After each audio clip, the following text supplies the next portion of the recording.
Today, we've got a fun project that I'm really looking forward to doing. Right here, it's a spring-fed pond. The overflow pipe goes underneath the driveway for the homeowners, and the pipe that they use is corrugated metal pipe. The bottom of these pipes are corroded out. Fortunately, the homeowner knew to be keeping an eye on that. We're going to be able to fix this without tearing up his driveway.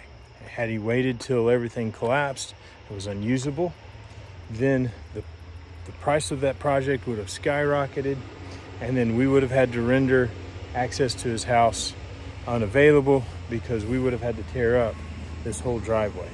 So here we go, let's get started.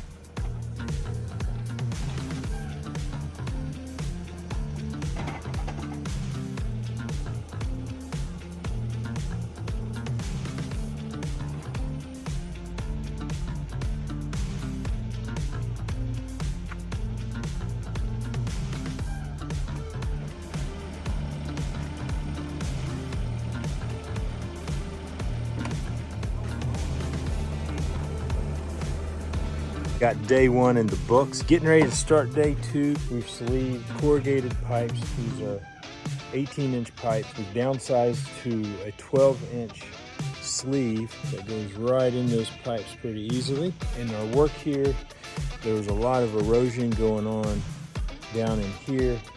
We dug those holes up. You'll see underneath this corrugated pipe, check out this hole underneath the pipe.